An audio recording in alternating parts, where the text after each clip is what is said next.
Now this is the screen that we're going to be met with when the vehicle's first turned on. So a couple things to point out. This one doesn't have the built-in navigation. So that's why we're missing the navigation from here. Now if we do have navigation, the button will show up here, and then the map will essentially be here. So it's essentially like a little hotkey there. But looking at the one that doesn't have the factory nav, do you need it?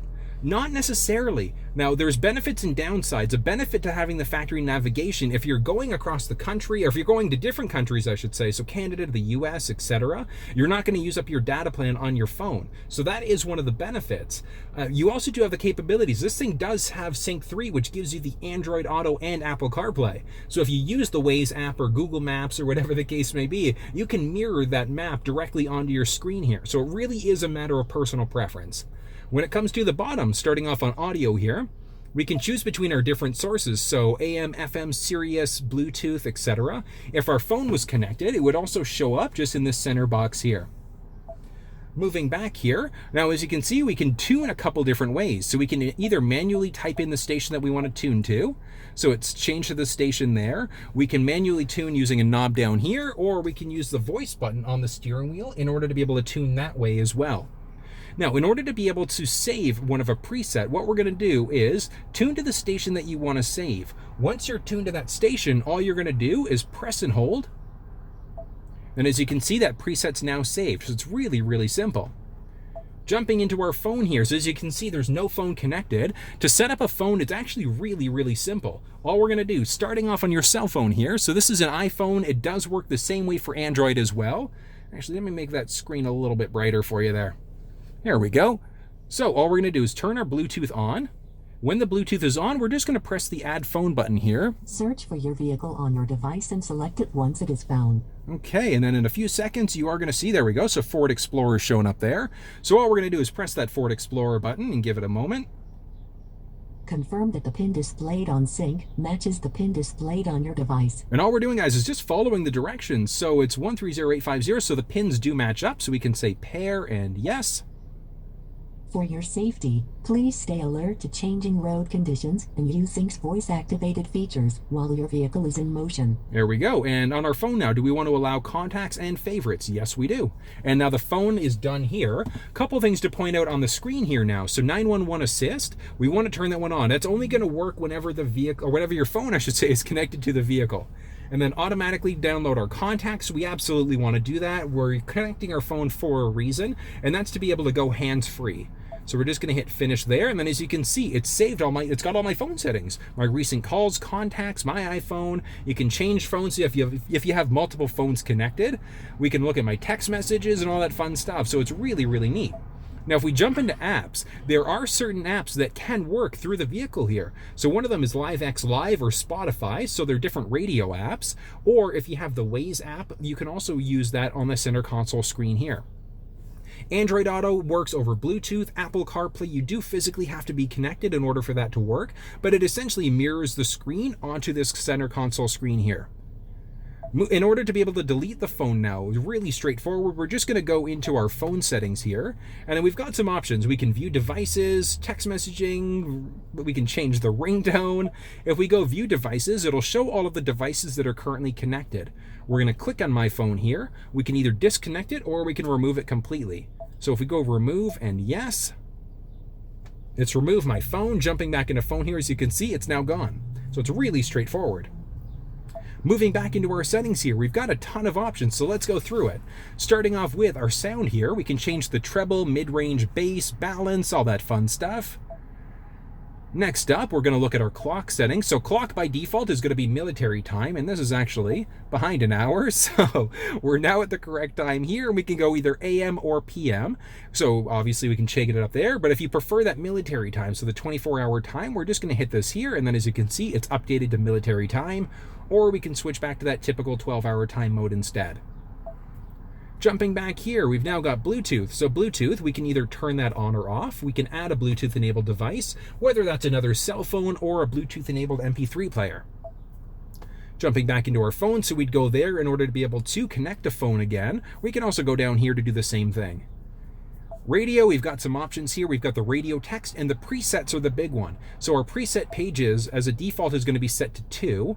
We can go up to 6 with 5 on each page, which gives us up to 30 different presets. So if you're the type of person where you love to have a bunch of presets, you can tweak it, and you can have up to 30 here. And all you have to do is, again, press and hold once you're tuned to the station, whether that's Sirius XM, AM, FM, etc. And then the radio text is going to be this text here. So when there's a song that's playing, it's going to show whatever song is playing here. Again, personal preference, whether or not that shows. Moving into our driver assistance settings here. So there are a ton of options here as well. Firstly is going to be lane keeping system. There's 2 different things that we can do. It's either going to be a center, so an alert or an aid. So the alert is going to be a steering wheel shake. So what it'll do is if the vehicle recognizes that we're moving into a lane without signaling, it'll shake the steering wheel. The aid is going to recenter us and pull us back into our lane. And then the alert and the aid is going to do both. So it'll pull us back into our lane while giving us a little steering wheel shake. Moving back here, we can change the intensity of that shake. So it can either be a high shake.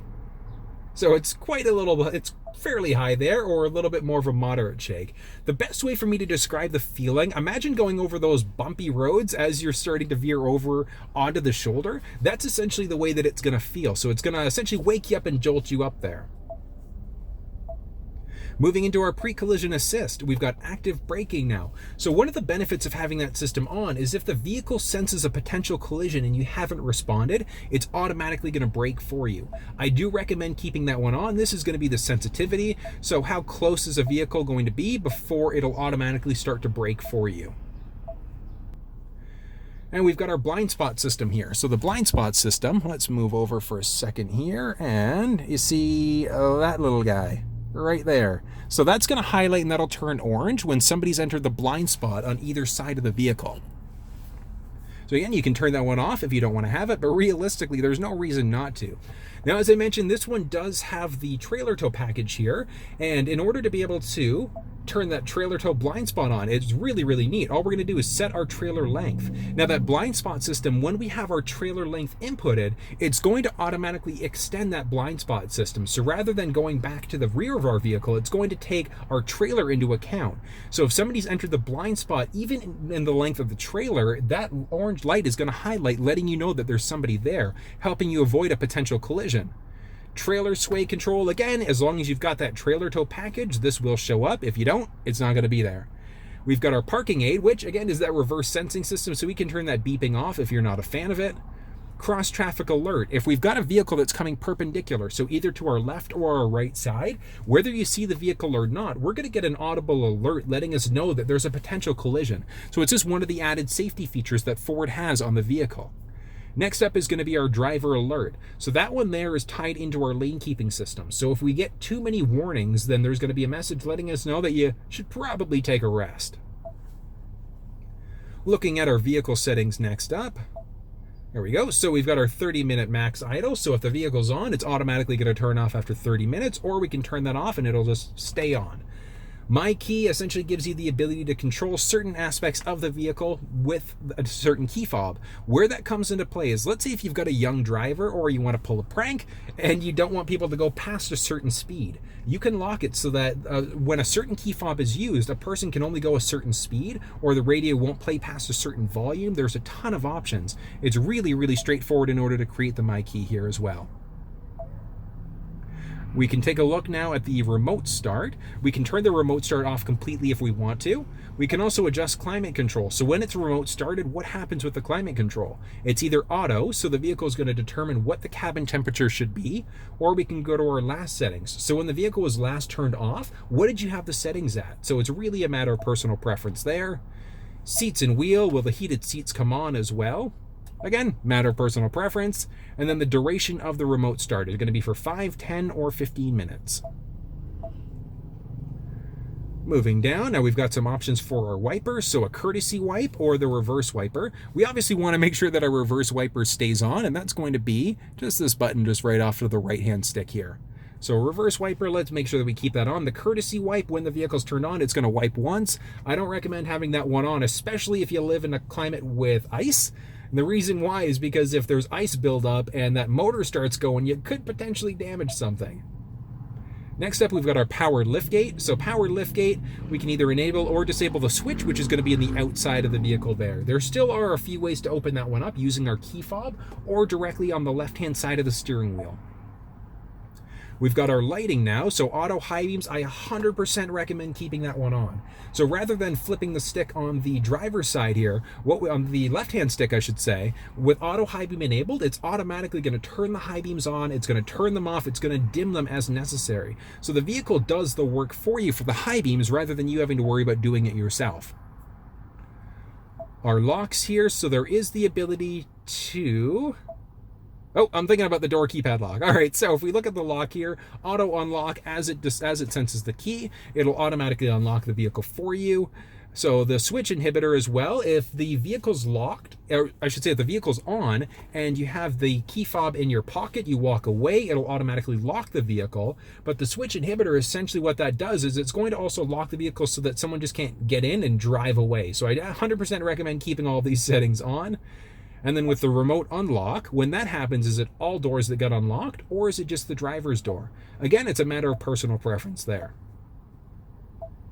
This is the one I was thinking of, the door keypad code. So you can get into the vehicle. There's as I pointed out earlier, there is the ability to do that on the driver's side door. 5-digit factory combination, so you can add a number of different ones in as well. So if you've got a 5-digit code that you've got instead that you'd prefer, you can add that one in here as well. You can either add it in on the inside here or on the outside on the door.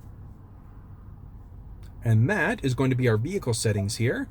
Jumping out, our Ford Pass Connect. So the vehicle is enabled with an onboard modem. You can connect up to 10 devices. You do need to have a data plan in order for that to work.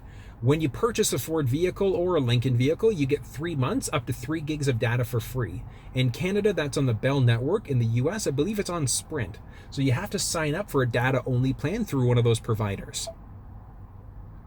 Moving over, we've got some Wi-Fi settings as well. So Wi-Fi, we can connect to a Wi-Fi at home.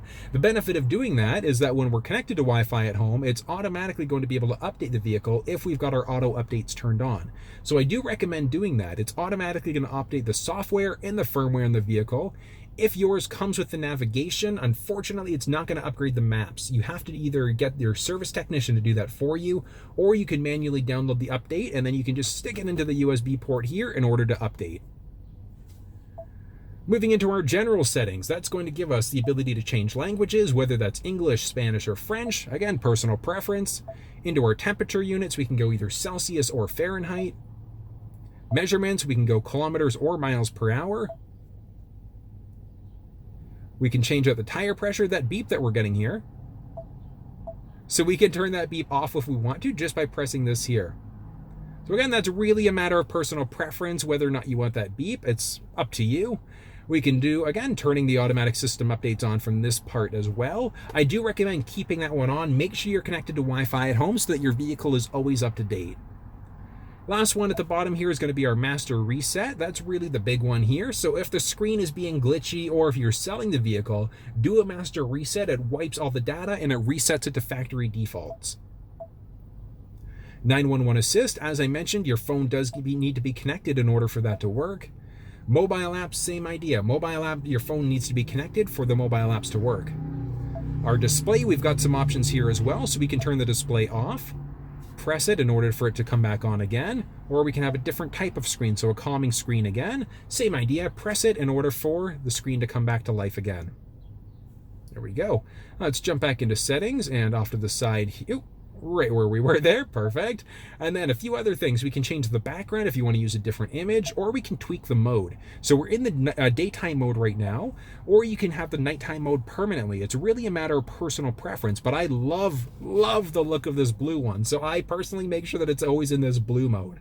When it's in auto, it's automatically going to change it from the daytime or the nighttime mode, obviously just depending on the time of day. Perfect, and then we've got 2 more here. So our voice control, we've got an advanced mode. So I'm just going to press the voice control button on the steering wheel. I want you to listen here. Tune to 94.9. Tuning to FM 94.9. So if you heard there was a little message letting us know what station it was tuning to. Now, if we turn the advanced mode on, let's do the same thing. Let's change to a different station now. Tune to 97.7. So as you can see, it's changed stations, just so I can show you here. It's changed to that other station, and it didn't give us that extra voice prompt. So I do recommend keeping the advanced mode on. You essentially won't get as many messages from the computer here. Phone confirmation is, do you want to call this person when you place a call? Yes or no. I do recommend keeping that one on. And then our voice command list is this list here. So when we press that voice control button, this is our command list. So it essentially gives us the ability to see some of the things that we can do on the vehicle. Last one here is going to be our valet mode. So if you ever use a valet driver, if your phone's connected, they can look through your contacts, messages, things like that. So what I recommend doing is, if you ever have a valet driver, or even for general safety, just lock the screen out. All you're going to do is press yes, enter a 4-digit combination. Don't use 0000, use something a little bit more difficult, but as you can see there, it's locked the screen out. So now all of a sudden, people can't look through that center console screen. If you turn the vehicle off and back on, you still can't get in. You're gonna have to enter that 4-digit number again in order for it to come back on. And that's going to be this center screen here in a nutshell. Let's start and look down at the console screen here.